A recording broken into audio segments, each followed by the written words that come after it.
Hello दोस्तों, स्वागत है आपका हमारे यूट्यूब चैनल सबसे अनोखा सेंटर में। हम लोग प्रश्नावली 9.3 को हल कर रहे थे और इस वीडियो में हम प्रश्न 8 को हल करेंगे। देखिएगा प्रश्न क्या है। एक्स वाई त्रिभुज ए बी सी की भुजा बी सी के समांतर एक रेखा है। यदि बी ई समांतर ए सी और सी एफ समांतर ए बी रेखा एक्स वाई से क्रमशः ई और एफ पर मिलती हैं तो दर्शाइए कि एरिया ए बी ई बराबर एरिया ए सी एफ। हमने दी गई इन्फॉर्मेशन के हिसाब से एक चित्र बनाया। सबसे पहले हमने ए बी सी एक त्रिभुज बनाया, फिर हमने एक्स वाई एक रेखाखंड बना लिया जो कि कहा जा रहा है कि बी सी के समांतर है।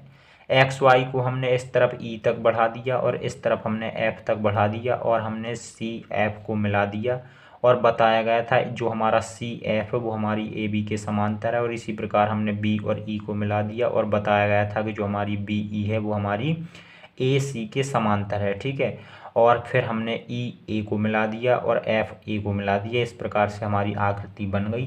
अब जो हमें दिया गया है उसे हम लोग यहाँ पर लिख लेते हैं और फिर हम लोग सिद्ध करेंगे। तो यहाँ पर लिख लेते हैं, सबसे पहली हेडिंग लिख लेते हैं दिया।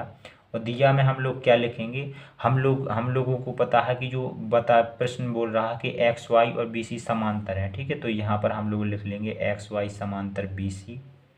और हमें प्रश्न ने दिया है बी ई समांतर ए सी, तो इसे भी लिख लेंगे बी ई समांतर ए सी और सी एफ समांतर ए बी। अब जो सिद्ध करना है उसे भी लिख लेंगे, यहाँ पर हेडिंग डाल लेंगे सिद्ध करना।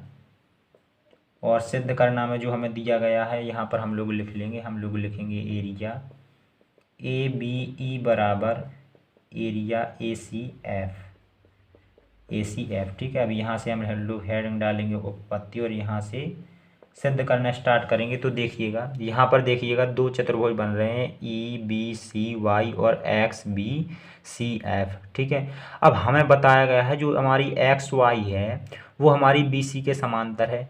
ठीक है, तो हमने एक्स वाई को ई तक बढ़ा दिया तो हम कह सकते हैं ई वाई भी हमारी क्या होगी, बी सी के समांतर होगी। तो यहाँ पर लिखेंगे हम लोग ई वाई समांतर बी सी।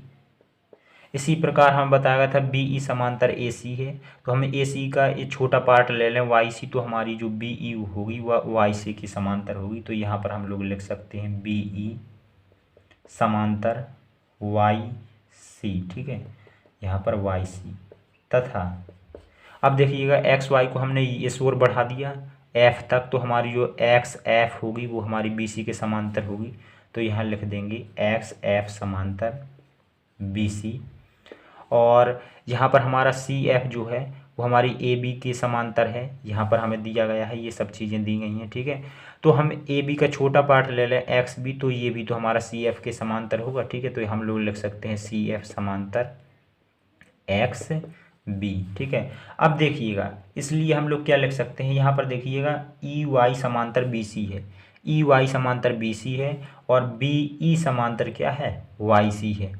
बी ई समांतर वाई सी है, यानी कि चतुर्भुज ए बी सी वाई में ये सम्मुख भुजाएं हमारी कैसी हैं, समांतर है। तो हम कह सकते हैं ये चतुर्भुज हमारा क्या है, समांतर चतुर्भुज है। चूँकि हम लोग जानते हैं यदि किसी चतुर्भुज की सम्मुख भुजाएं समांतर होती हैं तो वह चतुर्भुज समांतर चतुर्भुज हो जाता है। और इसी प्रकार से ये वाला चतुर्भुज एक्स बी सी एफ जो है इसकी भुजाएं भी हमने समांतर दिखा दी हैं सम्मुख, तो हम कह सकते हैं ये दोनों हमारे चतुर्भुज कैसे हैं, समांतर चतुर्भुज। तो हम लोग यहाँ पर लिखेंगे इसलिए ई बी सी वाई तथा एक्स बी सी एफ समांतर चतुर्भुज हैं, समांतर चतुर्भुज हैं। ठीक है, अब देखिएगा जब समांतर चतुर्भुज हैं तो यहाँ पर देखिएगा इनके जो इस वाले भुजा पर इनके जो शीर्ष बी और सी हैं वो एक ही हैं, यानी कि दोनों चतुर्भुजों के शीर्ष एक जैसे हैं। तो हम कह सकते हैं दोनों चतुर्भुज एक ही आधार बी सी पे स्थित है। तो यहाँ पर हम लोग लिखेंगे समांतर चतुर्भुज, समांतर चतुर्भुज ई बी सी वाई तथा एक्स बी सी एफ एक ही आधार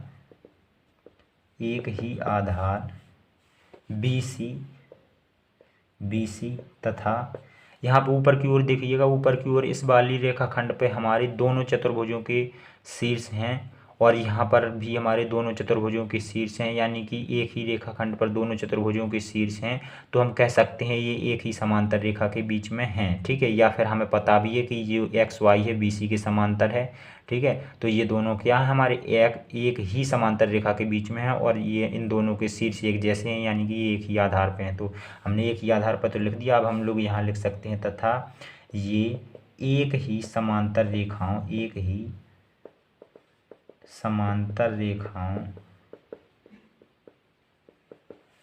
BC और EF के बीच हैं, BC और EF के बीच हैं। और हम लोग जानते हैं यदि समांतर चतुर्भुज एक आधार और एक समांतर रेखा के बीच में हो तो उनके क्षेत्रफल बराबर होते हैं। तो यहाँ पर हम लोग लिख सकते हैं एरिया EBCY बराबर होगा एरिया XBCF, ठीक है। इसे हम लोग मान लेंगे समीकरण फर्स्ट। अब देखिएगा जो हमारी EB और AC है ये दोनों समांतर रेखा हैं और इन समांतर रेखाओं के बीच में हमारा एक समांतर चतुर्भुज EBCY है और एक त्रिभुज है ये हमारा। और देखिएगा इस समांतर चतुर्भुज और त्रिभुज इन दोनों के शीर्ष EB यानी एक जैसे हैं, तो हम कह सकते हैं ये एक ही आधार पे हैं। और हमें पता है AC और EB ये समांतर रेखा है, तो हम कह सकते हैं ये दोनों आकृतियाँ त्रिभुज और समांतर चतुर्भुज एक ही आधार और एक ही समांतर रेखा के बीच में हैं। तो यहाँ पर हम लोग लिख देंगे, यहाँ पर हम लोग लिखेंगे त्रिभुज EBA तथा चतुर्भुज EBCY एक ही आधार BE तथा समांतर रेखाओं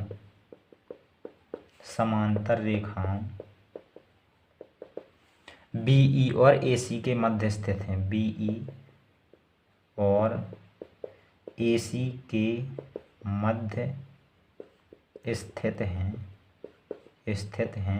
इसलिए हम लोग कह सकते हैं जो त्रिभुज का क्षेत्रफल होगा चतुर्भुज के क्षेत्रफल का आधा होगा, क्योंकि हम जानते हैं यदि एक ही समांतर रेखा एक ही आधार पर एक समांतर चतुर्भुज और त्रिभुज हो तो उसमें त्रिभुज का क्षेत्रफल यानी कि एरिया EBA त्रिभुज का क्षेत्रफल आधा होता है चतुर्भुज के क्षेत्रफल का। तो चतुर्भुज है हमारा समांतर चतुर्भुज क्या है EBCY, ठीक है। इसे मान लेंगे हम लोग समीकरण सेकंड, इसे नहीं मानेंगे, ठीक है। यहाँ पर देखिएगा 2 का गुणा इसमें कर देंगे तो यहाँ पर क्या हो जाएगा 2 एरिया EBA हो जाएगा और यहाँ हो जाएगा हमारा एरिया EBCY। अब मान लेंगे हम लोग इसे समीकरण सेकंड, ठीक है।